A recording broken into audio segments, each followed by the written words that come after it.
आप सभी को मेरे YouTube चैनल में स्वागत है। चलिए एक दिल को छू जाने वाली सास बहू की कहानी शुरू करते हैं। तू मेरी बहू नहीं बेटी है। कहानी को शुरू से अंत तक सुनना। सुनने पर लाइक शेयर सब्सक्राइब जरूर करना। नवीन का विवाह तय होते ही रुचि खुशी से झूम उठी थी। वर्षों बाद एक बार फिर इस घर में शहनाइयों की धुन गूंजेगी। बहू के लिए कैसे जेवर बनेंगे, कैसे कपड़े खरीदे आएंगे, रिश्तेदारों को विदाई में क्या देना होगा, कौन सा हलवाई लगेगा, मेनू में क्या क्या रहेगा। काम अनेक थे, समय कम था। बहू रिया के पिता स्वेटर से उसका विवाह करने भारत आए थे। उन्हें शीघ्र ही वापस लौटना था। रिया पली बड़ी तो विदेश में थी, लेकिन वह भारतीय संस्कृति से प्रभावित थी तथा इसी से संबंधित शोध कार्य भारत में रहकर करना चाह रही थी। शोध कार्य के लिए उसने नवीन के कहने पर स्थानीय विश्वविद्यालय में आवेदन पत्र भी दे रखा था। रिया के पिता आनंद मोहन और नवीन के पिता सुरेंद्र प्रकाश काफ़ी अच्छे मित्र हैं। आनंद मोहन के स्टेटस जाने के पश्चात भी उनकी मित्रता में कोई कमी नहीं आई थी। जब रिया ने विवाह के पश्चात भारत रहने की इच्छा जाहिर की तो उन्हें सबसे पहले अपने मित्र के पुत्र नवीन का ही विचार आया। उन्होंने रिया से इस संदर्भ में बात की। उसने भी सहर्ष स्वीकृति दे दी थी। नवीन और रिया बचपन से ही अच्छे मित्र थे।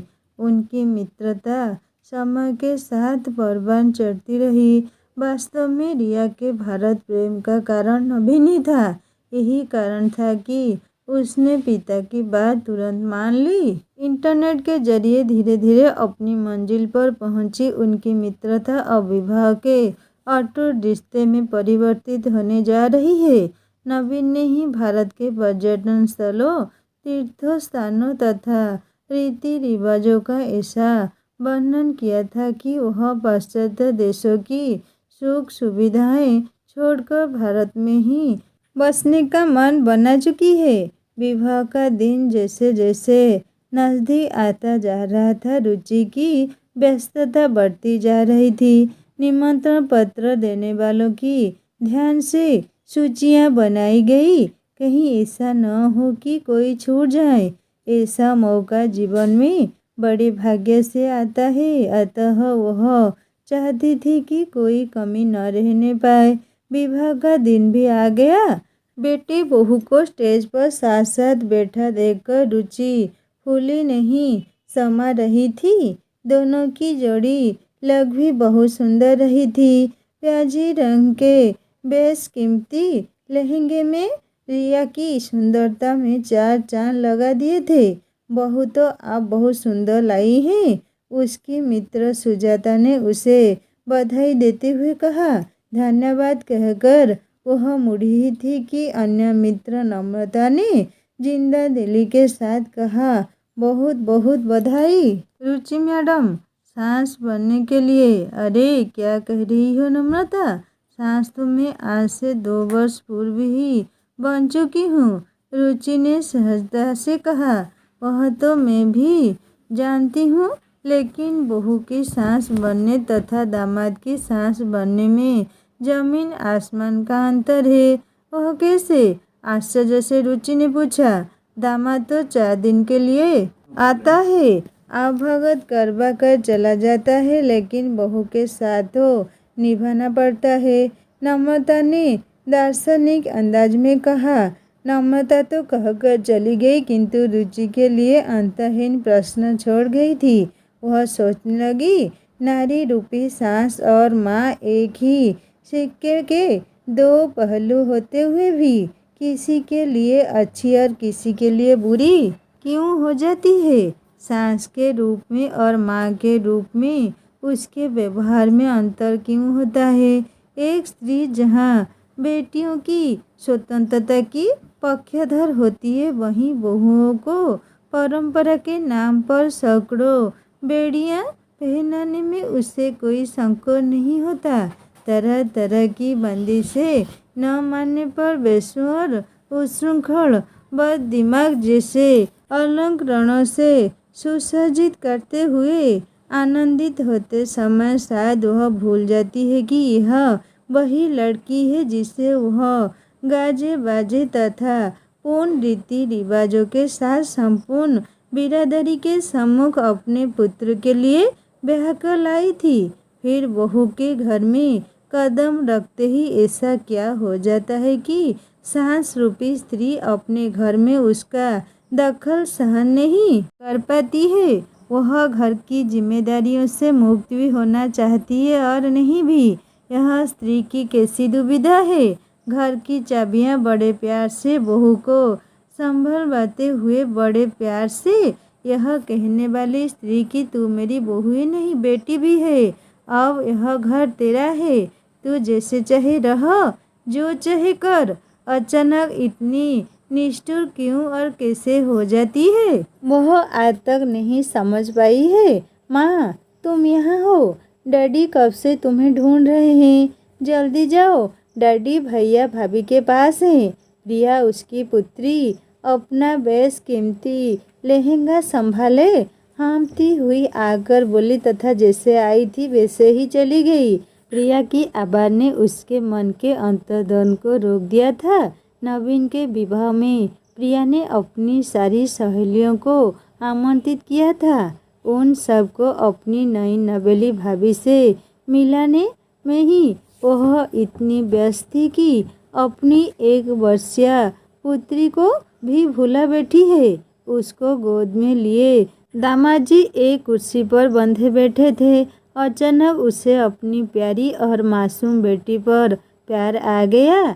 एक बच्चे की माँ बन गई है पर बचपना अभी तक नहीं गया सोचकर वह मुस्कुरा उठी। कहाँ चली गई थी। जो आता है वह तुम्हारे बारे में ही पूछता है। कम से कम इस समय तो साथ साथ रहो।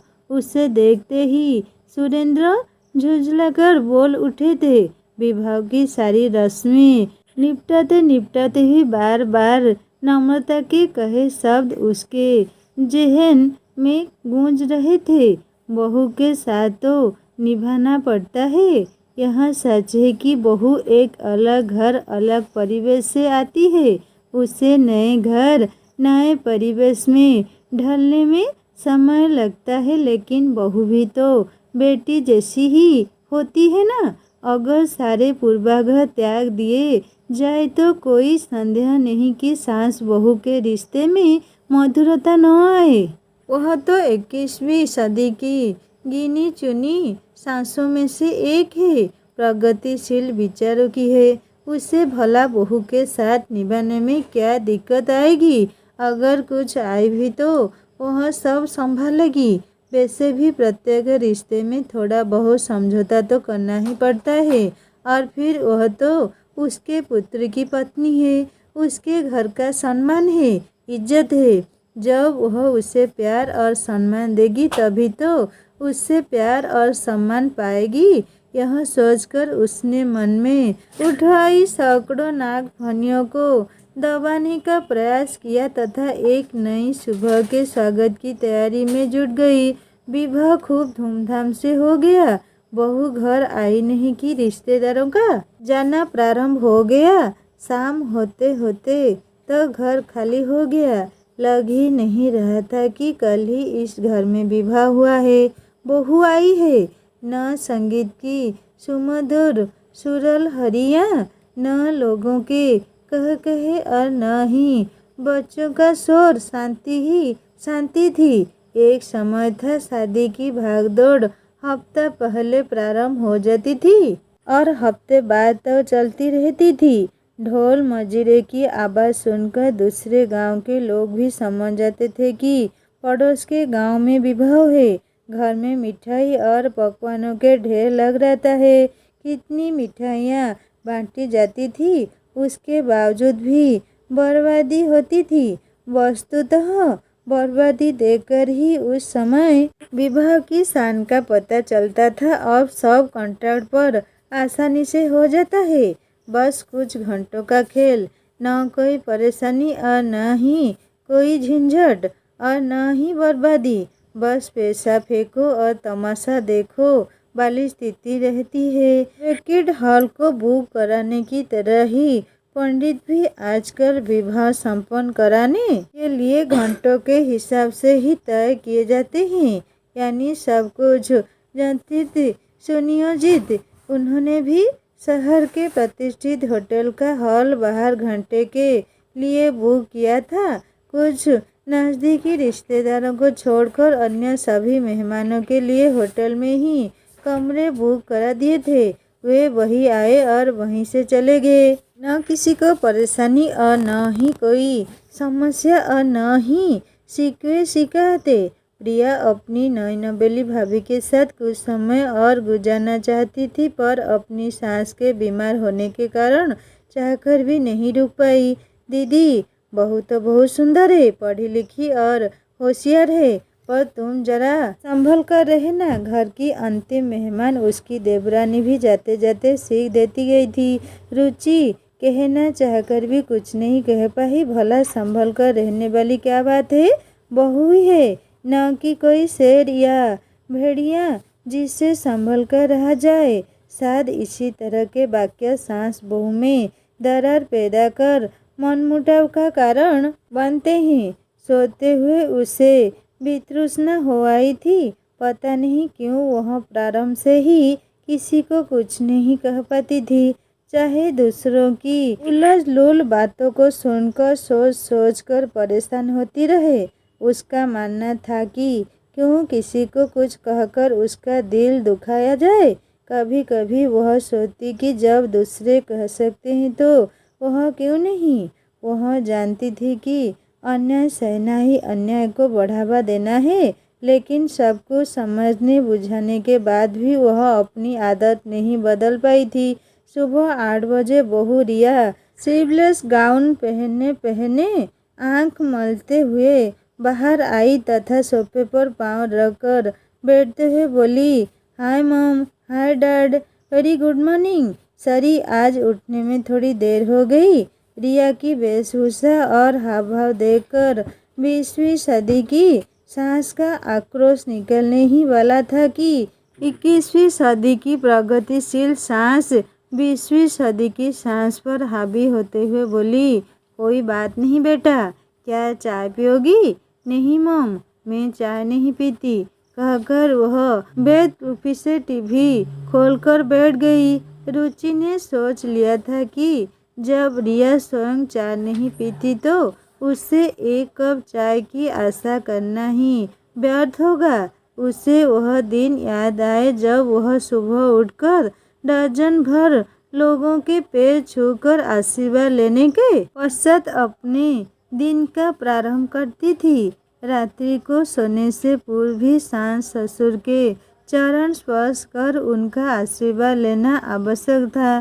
सुरेंद्र ने प्रथम रात्रि में ही उसे बता दिया था कि उसके घर सुबह उठकर तथा रात्रि में सोने से पूर्व घर के बुजुर्गों का आशीर्वाद लेने की प्रथा है। तो क्या नवीन ने अपनी पत्नी को अपने घर के रीति रिवाजों के बारे में रिया को कुछ नहीं बताया? वह तो अच्छा हुआ कि सारे रिश्तेदार कल ही चले गए, वरना उसके इसे व्यवहार को देखकर न जाने क्या सोचते। बहू, देखना तो सही, किसने इतना तेज टीवी चला दिया है? मेरी पूजा में विघ्न पड़ रहा है। टीवी की आवाज़ सुनकर अंदर से पूजा करती अम्मा जी बोली, मॉम, दादी माँ से कहना कि पूजा घर का दरवाज़ा बंद करके कर ले। मेरा मनपसंद प्रोग्राम आ रहा है, अभी मैं टीवी बंद नहीं करूँगी। बच्चों की तरह कहकर वह टीवी देखने में मग्न हो गई। रुचि समझ नहीं पाई कि किसको क्या कहे, लेकिन शायद उसकी तेज आवाज़ जरूर अम्मा जी तक पहुंच गई होगी, तभी उन्होंने कुछ नहीं कहा। नाश्ते में नवीन की मनपसंद आलू की कचौड़ी बनाई थी। कचौड़ी देखते ही वह बोली, मॉम, मैं तो नाश्ते में 1 गिलास दूध और 2 स्लाइस ब्रेड लेती हूँ। फिगर मेंटेन रखने के लिए कुछ तो सैक्रिफाइस करना ही पड़ता है। रुचि ब्रेड स्लाइस लाने के लिए जा ही रही थी कि उसने पुनः कहा, आज रहने दो मॉम, आज यही चलेगा। Wow, very tasty, very delicious. आज पहली बार इतना टेस्टी कचौड़ी खा रही हूँ। कहते कहते वह दो तो क्या, कई कचौड़ियाँ खा गई। आम के अचार की गुठली तो वह काफ़ी देर तक चूसती रही थी। रिया की माँ मीता बचपन में ही नहीं रही थी। उसके पिता स्टेटस में अपने काम में ऐसे जमे कि दूसरे विवाह का ख्याल भी उनके दिमाग में नहीं आया। काम से बचा समय वह पुत्री के साथ बिताते। माँ के न रहने के कारण रिया भारतीय खाने के स्वाद से वंचित थी।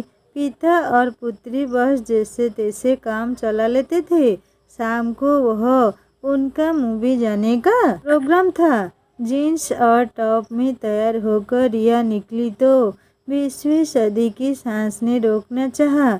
सब निकलने को ही थे कि उसकी मन स्थिति समझकर वह बोली, मॉम, मोटरसाइकिल पर साड़ी पहनकर बैठना अच्छा भी नहीं लगता था तथा कन्वीनियंट भी नहीं रहता है, इसलिए यह पहन लिया।